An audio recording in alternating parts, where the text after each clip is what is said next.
오늘 우리가 다 같이 합독해서 누가복음 2장 8절로 14절 말씀을 합독해서 이제 봤습니다. 이 말씀을 통하여서 온 백성에게 미칠 큰 기쁨의 좋은 소식이라는 말씀의 제목으로 우리가 또 이제 말씀을 받을 때 우리가 특별히 예수님 오시는 날은 12월 25일이다. 예수님 생신날, 예수님 탄생한 날, 사실은 그날이 아닙니다. 그죠? 그날은 태양절입니다. 근데 우리가 이제 지금은 그렇게 해서 많이 지키지 않고 있는데 정확하게 예수님이 언제 오셨는지 우리가 모르는데 지금 이제 성경을 연구하시는 분들은 대부분 많은 분들이 장막절이 우리가 말하는 초막절이 예수님 오신 날일 것이다. 이제 그렇게 하는데 이것도 정확하게 우리가 아직까지는 입증되지 않는 그런 모습입니다. 그러나 여러분 우리가 국가든지 단체든지 한 가정이든지 우리 개인이든지 예수님이 우리에게 찾아오시고 예수님이 우리의 구세주가 되어주셨고 예수님이 우리의 왕이 되어주셨고 예수님이 우리의 주 우리의 통치자 우리의 이제 대통령이 우리말로 대통령이 되어주신 그것이 우리에게는 큰 기쁨의 좋은 소식이 되는 것입니다. 이 땅에 살아가는 저와 여러분들은 가만히 있으면은 사단에게 종로로 하다가 자연스럽게 사단이 가는 그 유황불 속에 들어가게 되고 영원한 형벌 속에서 우리가 하나님을 영원히 만날 수 없는 하나님과 원수된 삶을 살다가 영원히 원수가 될 수밖에 없는 그런 사람들이었지만 이제 예수님께서 이 땅에 몸을 입고 오셔서 저와 여러분들의 왕이 되어주셨고 우리의 구세주가 되어주셨다는 것입니다. 우리를 억만가지 죄악 가운데서 그 유황불 속에 들어가지 않도록 우리를 건져주셔서 영생을 누리는 하나님과 영원히 더불어서 살게 하는 그런 은혜를 저와 여러분들이 받은 자들인 것입니다. 그런 받은 자들이 구체적으로 오늘 이제 큰 세 가지를 통하여서 어떻게 우리에게 예수님이 내가 예수님을 믿는 것이 어떻게 큰 기쁨의 좋은 소식이 되는 것인가 다시 한번 이 아침에 예수님을 믿는 그 자체가 큰 기쁨의 좋은 소식이 되는 것인데 왜 큰 기쁨의 좋은 소식이 되어지고 그리고 그분이 진실로 내 안에 큰 기쁨의 좋은 소식이 되어지는지 다시 한번 우리가 점검하는 그런 역사가 있게 되시기를 예수님 이름으로 축복합니다. 첫 번째로 우리 보니까 왜 큰 기쁨의 좋은 소식인가 예수님이 이 땅에 오시는 것이 예수님이 이 땅에 출생하시는 그 자체가 왜 예수 그리스도를 믿는 모든 사람들에게 큰 기쁨의 좋은 소식인가 오늘 첫 번째 이유가 뭐였냐면요 다윗의 동네에 구세주가 나타 예언하신 대로 왕의 계보를 따라서 왕이 나셨다라는 것입니다. 우리가 이 땅에 육체의 왕을 원하는 것이 아니라 진실로 우리 영혼의 왕 만왕의 왕이 예언하신 대로 구약에서 약 250번 동안 예언되었던 그 예언하신 그 왕이 실제적으로 나셨다라는 것입니다. 우리의 통치자가 오늘 여기 주는 큐리오스라고 해가지고 우리의 주인이란 뜻입니다. 우리의 주님, 우리의 통치자, 우리의 왕이란 뜻입니다. 오늘 구세주는 우리가 죄악 가운데 있는 우리가 영벌 속에 끌려 들어가고 있는 그 속에서 저와 여러분들의 사단의 입 아구에서 우리를 빼내서 우리를 천국 백성으로 만드신 구세주가 되셨다는 것입니다. 그리고 우리 그리스도가 되셨다는 것은 우리의 왕이 되시는 분 우리의 선지자가 되시는 분 우리의 길을 인도하시는 분 우리의 제상이 되시는 분 우리가 죄 가운데서 죽을 수밖에 없는 우리 죄인들을 살려주신 구세주가 되시는 분이 다윗의 동네에 태어난 것만으로 우리에게는 큰 기쁨의 좋은 소식이라는 것입니다. 다윗의 동네에 왕이 태어났다 이건요 굉장히 큰 표적인 것입니다. 굉장한 큰 의미를 가지고 있습니다. 왜요? 구약에서 다윗을 통해서 태어날 것이 계속해서 예언이 되어져 있습니다. 이사야 7장 14절 8절로 14절에도 이사야 11장 1절로 5절에도 다윗을 통해서 다윗의 2세의 아들 그리고 동정녀 마리아를 통해서 태어나실 것이라는 것이 이미 예언이 되어져 있었다라는 것입니다. 그 예언하신 대로 다윗의 동네에 태어났다라는 것은 다윗의 동네에서 태어났다라는 것은 뭐냐면 다윗이 누구예요? 이스라엘을 대표하는 왕이잖아요. 하나님께서 기름 부어 세우신 왕을 통하여서 하나님께서 인정하시는 그 왕의 계보를 통해서 우리를 구원하실 예수님은 반드시 반드시 왕의 계보를 통해서 와야 되는데 다윗의 계보를 통해서 이 땅에 오셔야지만 우리의 구세주가 되신다고 예언이 되어져 있었습니다. 그래서 다윗의 동네에 오셨다라는 것은 예언하신 대로 왕의 계보를 통해서 왕으로 이 땅에 오셨다라는 것을 보여주는 거예요. 다윗의 동네에서 태어났다는 것은 다른 말로 베들레헴에 태어났다는 거예요. 베들레헴에 우리가 이제 누가복음 2장 그 7절에 보니까 맏아들을 낳아 강보로 싸서 구유에 누웠으니 이는 사관에 있을 곳이 없음이라. 강보에 싸서 구유에 누웠는데 이제 여관집이 여관이 없어가지고 이렇게 됐다. 그러면 이 문자적으로 보면은 여관도 빌릴 수가 없었어 이렇게 됐구나 이렇게 이제 우리가 생각할 수가 있는데 여기 베들레헴이라는 것은요 베들레헴의 사관은 여관은 딱 한 군데밖에 없었다라는 것입니다. 그때 당시에 그때 베들레헴이라는 이 작은 마을의 여관은 딱 한 집밖에 없었습니다. 그 여관이 누구냐면은 예레미야 41장인가요? 예레미야 41장 17절인가 거기 보면은 게롯 김함이라는 베들레헴의 여관이 딱 하나 있었습니다. 게롯 김함, 게롯이라는 말은 여관이라는 뜻입니다. 김함이라는 것은 김함의 바르실레의 아들 김함을 말하는 것이죠. 김함의 여관이라는 뜻입니다. 이게 왜 중요하냐면은 왜 예수님이 왕의 계보를 통해서 그냥 막연하게 베들레헴으로 오신 것도 예언되어져 있는데 다윗의 동네로 다윗의 계보를 통해서 왕의 가문을 통해서 왕으로 오셔야 되는 차기의 왕이 되실 분이 오셨다는 것이 분명하게 드러난 것이 뭐냐면요 게롯 김함이라는 이 집이 이 지금 여관이 되어 있는 이 집이 어떻게 해서 게롯 김함이 되느냐면은 다윗의 아들 압살롬이 다윗을 이제 암살하려고 쿠데타를 일으켰습니다. 쿠데타를 일으켜서 아들의 쿠데타를 일으킨 것을 피해서 도망을 갔는데 그 도망간 곳에서 세 사람이 다윗 왕과 그 군사들을 먹여 살렸습니다. 그 중에 대표로 한 사람이 끝까지 다윗이 다시 예루살렘으로 돌아오기까지 황궁하기까지 끝까지 보필한 사람이 누구냐면은 바르실레라는 사람이었습니다. 얼마나 많은 재산이 있었냐면요. 그 많은 군사들과 다윗 왕을 그곳에 도망가서 있을 동안에까지 다 먹이고 입히고 재우고 할 만큼 어마어마한 재정으로 자기의 사비를 들어서 왕과 그러니까 우리나라 대통령과 모든 군사들을 다 먹이 살릴 만큼 그런 재정이 있었다는 것입니다. 그런 재정의 역사가 일어났다는 것입니다. 우리 예수 믿는 사람도 하나님께서 이런 역사가 일어나야 돼요. 그죠? 마지막 시대에 짐승이 일어날 때에 우리가 진짜 믿는 사람이 제대로 믿어서 하나님의 영광을 위해서 쓸 수 있는 이 믿음, 하나님의 영광을 위해서 쓸 수 있는 이 재정, 이런 역사가 하늘의 국고장에 되는 이 역사가 일어나야 되는 것입니다. 오늘 이제 그것을 말하려고 하는 것이 아니라 이 바르실레가 끝까지 다윗 왕을 공개했는데 이제 다윗 왕이 예루살렘 성전으로 다시 황궁할 때 내가 이제 나와 같이 가자. 나를 여기서 이렇게 공개한 것처럼 이제부터는 내가 바르실레를 공개하겠다고 이야기했습니다. 그때 바르실레가 뭐라고 얘기하면 난 늙어서 좋은 것을 봐도 좋지 않고 맛있는 걸 먹어도 맛도 분별하지 못하니까 나는 가지 않고 나는 우리 아버지 집에서 그냥 있겠다. 참 나한테 은혜를 갖고 싶으면 내게 아들이 하나 있는데 그 아들을 데리고 가라. 그 아들이 여기 김함이다. 그래서 김함을 딸려 보내는 것입니다. 그래서 그 김함이 따라와서 바르실레의 아들이 황궁하는 다윗과 함께 따라왔는데 성경에는 뭐 와가지고 다윗 왕이 뭐 내 아들로 삼았다 이런 것이 아닌데 그 따라온 아들의 김함에게 무엇을 주냐면은 그때 이스라엘 백성들은 지파대로 모든 땅들을 나눠주게 되어 있습니다. 집가 내 아들이 아니면은 내 재산을 못 주는 거예요. 내가 팔아먹어가지고 못 갚지 않는 한은 안 주는 거예요. 그죠? 근데 아들에게만 주는 상속권을 김함에게 준 거예요.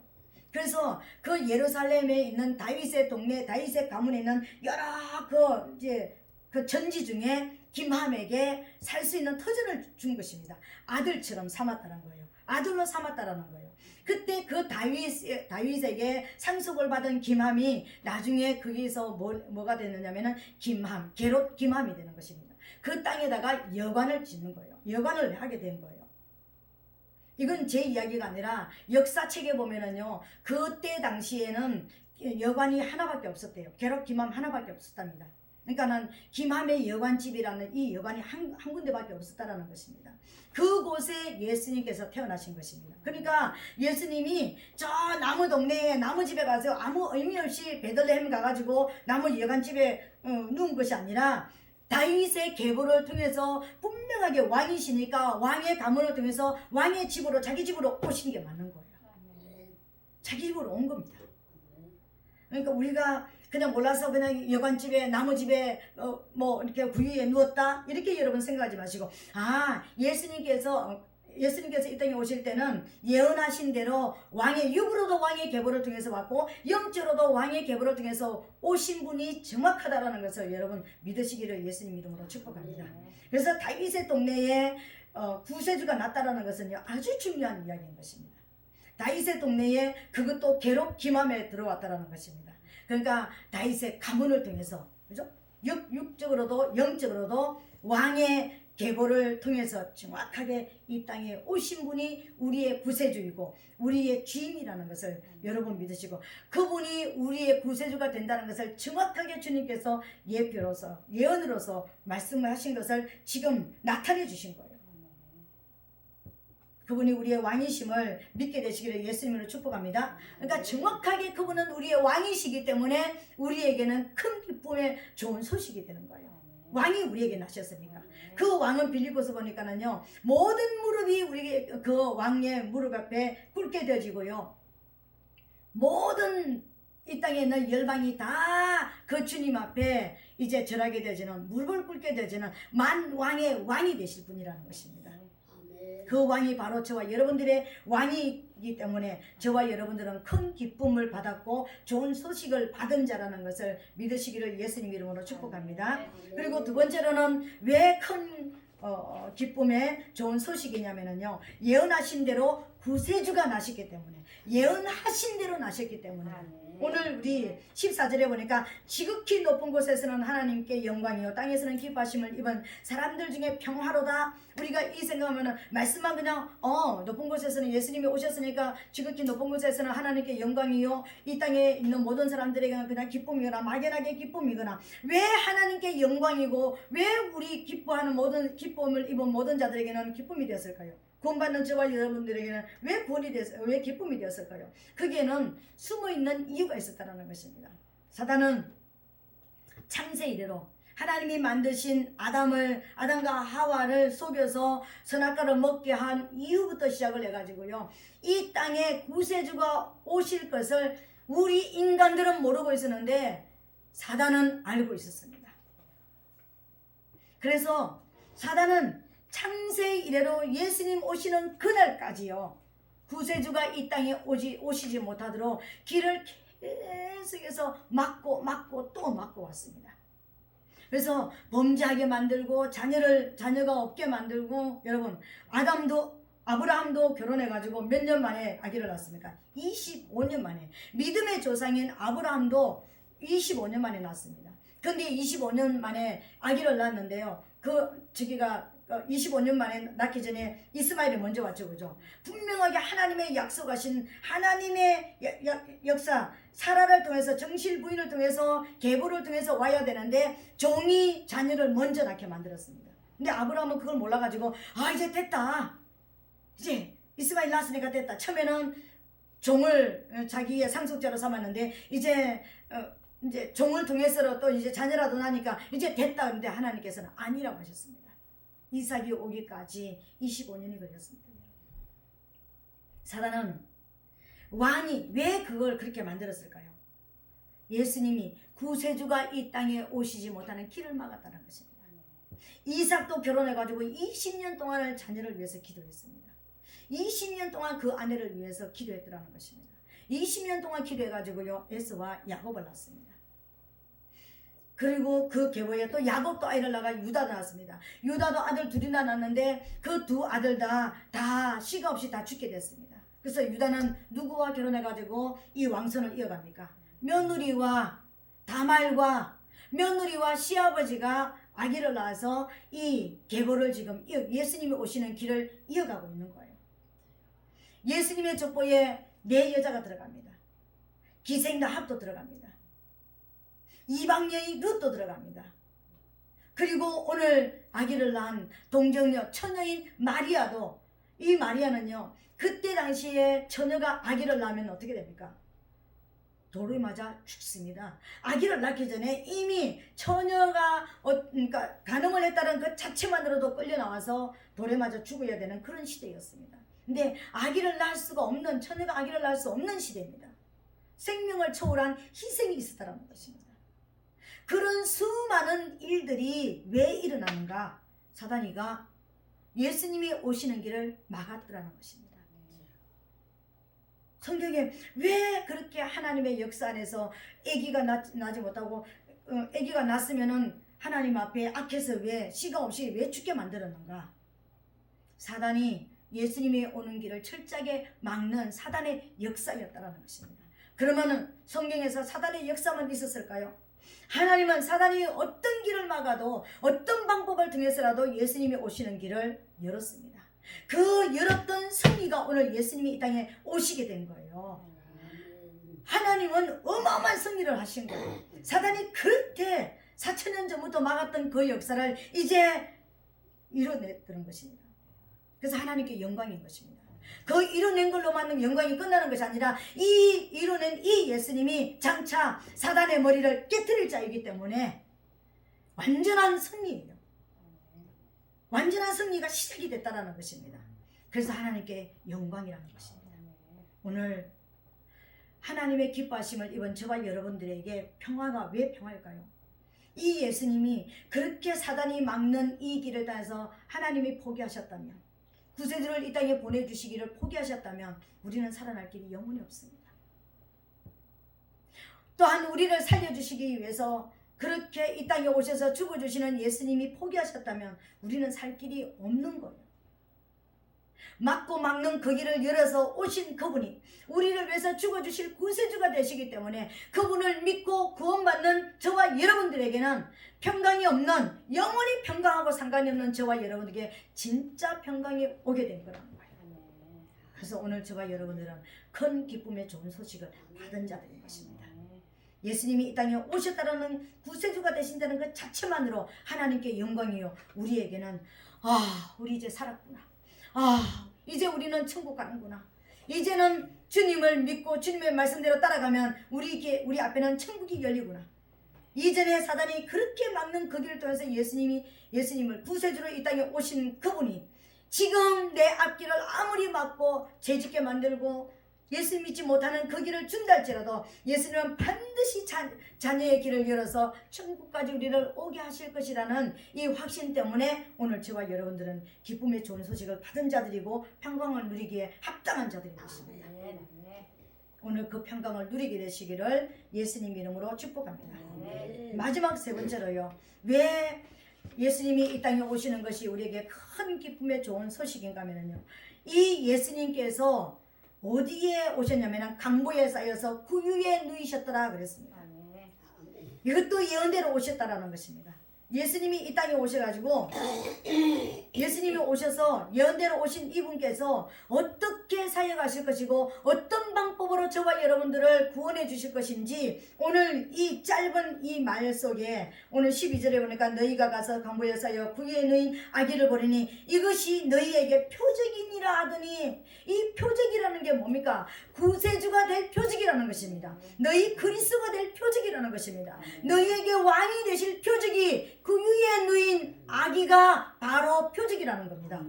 여러분, 문자적으로 보면 이게 무슨 표적이에요? 아니, 왕의 가문에 엄청난 왕의 계보를 통해서 왕궁으로 태어나야 되는데 왕궁은 아니지만 왕의 집으로는 왔지만 왕궁 안에는 안 왔습니다. 그죠? 왕의 가문을 통해서 왕의 집을 통해서는 왔지만 하나님께서 왕의 가문을 통해서 왕궁 안에서 태어나게 하실 힘이 없으셨을까요? 분명하게 그렇게 오시게 하실 수도 있으셨습니다.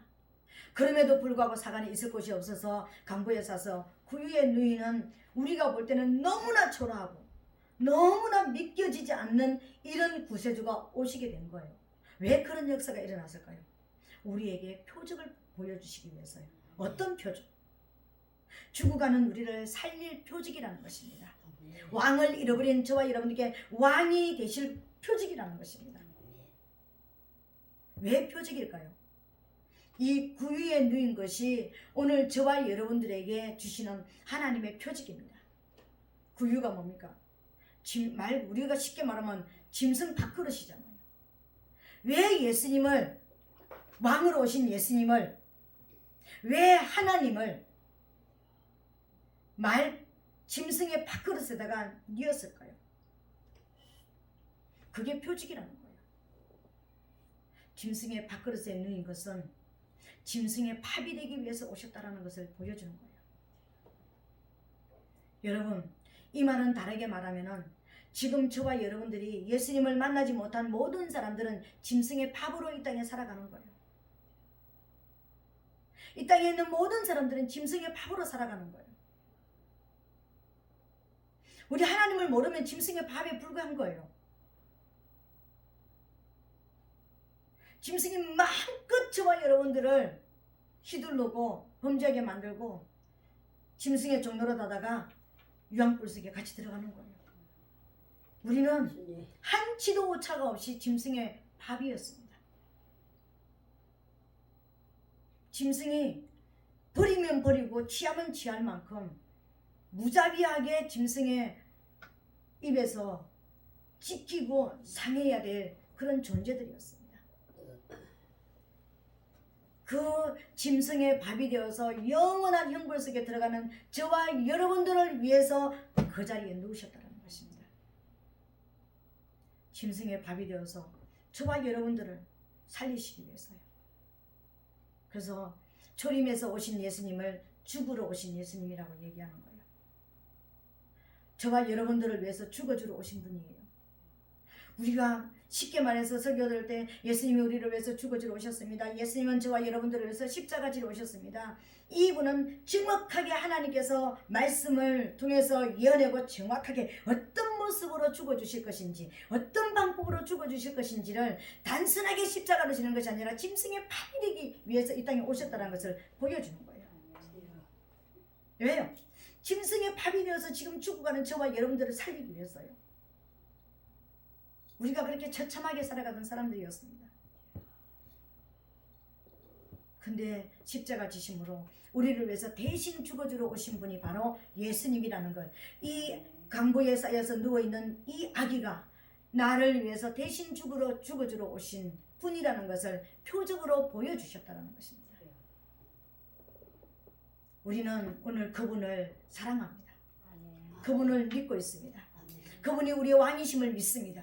그분이 우리의 선지자이심을 믿습니다. 그분이 우리의 제사장이심을, 대제사장이심을 믿고 있습니다.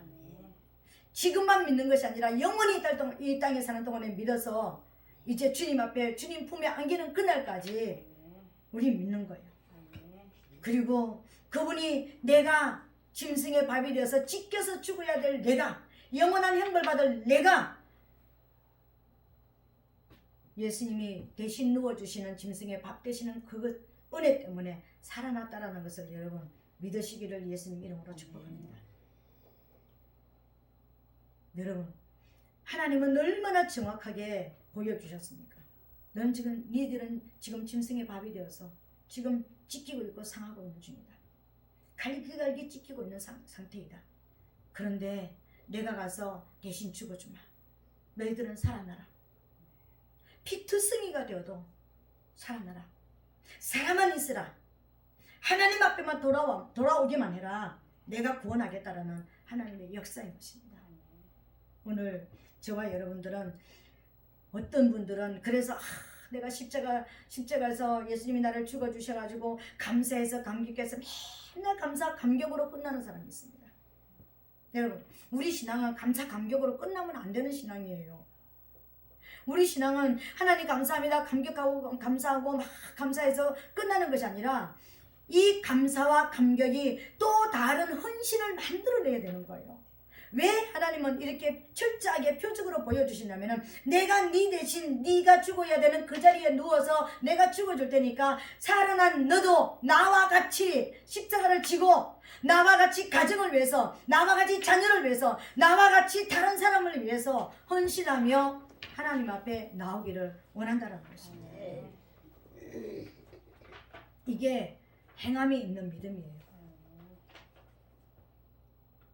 우리 많은 사람들이 행함이 있는 믿음을 갖기 위해서요, 막 나와서 봉사하고 충성하고 헌신하고, 내 마음에 지금 내가 뭘 가지고 있든지, 내 마음에 미움과 분노와 원망과 불평과, 내가 이렇게 하나님이 일을 열심히 하는데, 내가 이렇게 하나님 앞에 헌신하는데 내 가족들이 몰라주고, 이렇게 내가 헌신을 해야지 우리 집이 잘 되고 우리 하나님이 응답을 해주시는데 이해가 안 되고 막 이렇게 하는 것이 아니라, 진실로 그 감사와 감격이 있다면, 내가 하나님 앞에 죽을 자가 살아나는 것이 믿어진다면, 진짜 내가 천국 백성이 됐다는 것이 믿어진다면, 내 모든 것들도 하나님의 것인 것을 믿고 그 믿음 안에서 헌신된 삶을 살아가야 되는 거예요. 나 정도는 거기 가서 그렇게 헌신할 수가 없어. 나 정도는 그래도 이것 정도는 안 해도 돼. 내가 원하는 것 이것만 하면 돼. 이건 헌신이 아닙니다, 여러분. 진짜 헌신은 내가 할 수 없는 것을 하나님이 시킨다 할지라도 하는 게 헌신이잖아요. 그게 희생이잖아요. 예수님께서 십자가 지시기 전에 어떻게 기도하셨습니까?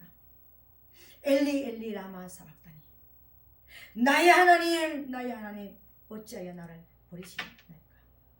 십자가에서 외치셨습니다. 인간의 힘으로는 칠 수가 없는 일이었더라는 것입니다. 하나님이 우리 구원받은 백성들에게도 원하는 것이, 내 힘으로는 헌신할 수 없고 내 힘으로는 희생할 수 없는 그 길을 가게 하는 것입니다. 왜요? 내가 구원받을 수 없는 그 길에서 구원받은 자들이잖아요. 내가 뭔가를 잘 해가지고 나 정도는 구원받아도 합당하기 때문에 구원받은 사람들이 아니잖아요. 구원받을 수 없는 사람들인데 구원받은 사람들이잖아요. 그래서 오늘 저와 여러분, 진실로 내가 짐승의 밥으로 살아가는 사람이었구나. 그냥 가만히 있었으면 갈기갈기 찢겨서 짐승에 처참하게 죽어야 되는 이 땅에서 모든 고난, 고통, 슬픔 속에 살아도 누구도 나를 위해서 건져줄 수가 없고 누구도 내 슬픔과 아픔을 대신해 줄 수 없는 그런 삶을 사는 것이 나였구나. 그리고 결과적으로 또 결국 영원한 형벌 속에 지옥에 갈 존재가 바로 나였구나. 그런데 하나님께서 나를 살려주셨구나. 그 속에서 그런 감격이 있다면 오늘 저와 여러분 큰 기쁨의 좋은 소식을 받은 자들인 것입니다. 이 큰 기쁨의 좋은 소식을 받은 자들이라면 이제는 이 기쁨의 좋은 소식을 다른 사람들에게도 나눠줄 수 있는, 다른 사람들에게도 진실로 큰 기쁨의 좋은 소식을 받게 할 수 있는 축복의 통로가 되어야 되는 거예요. 구원의 통로가 되어야 되는 것입니다. 이게 하나님께서 우리를 구원하신 목적이에요. 하나님께서 우리를 사랑하신 목적입니다. 찾아오신 목적이라는 것입니다. 오늘 이 아침에 큰 기쁨의 좋은 소식을 받은 사랑하는 성도 여러분, 우리는 왕을 오늘 다시 한번 이 아침에 우리 마음에 모셔드리게 되시기를 예수님 이름으로 축복합니다. 그 예수님은 우리의 왕이십니다. 그 예수님은 그렇게도 사단이 막는 그 길을 뚫고 들어와서 이 땅에 마침내 예언을 이루어 주셔서 구세주로 딱 서셨습니다. 그리고 그분은 십자가에서 우리를 위해서 죽어주셨고요, 우리를 위해서 지금도 싸워주시고 계십니다. 군대 장관으로서요. 이제 구원받은 저와 여러분, 이제 진실로 짐승의 밥의 자리에서 짐승의 머리를 깨뜨려서 가루로 만드는 권세를 받은 저와 여러분, 이제는 일어섭시다. 이 마지막 시대에 사단이 어떤 모습으로 더 강력해지고 더 강해진다 할지라도 이제는 믿음으로 일어서서 내가 짐승에게 괴롭당한 몇 배를 갚아줘야 되는 것입니까? 7배를 갚아줘야 되는 거예요. 그래서 원수에 대한 나의 원한을 갚아주시옵소서 주님 기도하면서 우리가 당한 모든 것을 원수의 머리로 돌리고 원수에 대한 원한을 이제 갚아서 원수의 머리를 우리의 힘으로, 이제 성령의 도우심으로 우리가 예수님께서 원수를 멸하시는 그 일의 동력자로서 하나님 앞에 우리를 헌신하여서 드림으로 우리 때문에 이 땅이 하나님의 나라가 되어지고 하나님의 뜻이 이루어지게 하는 그런 저와 여러분 되시기를 예수님 이름으로 축복합니다. 아멘. 이 시간 우리 한번 말씀을 생각하면서 통성으로 기도하겠습니다. 하나님, 오늘 좋은 큰 기쁨의 좋은 소식을 받은 제가 이제는 주님이 헌신하다 저를 위해서 살아주셨던 그 희생과 헌신의 삶을 제가 살아낼 수 있도록 성령님 기름 부어 주시옵소서.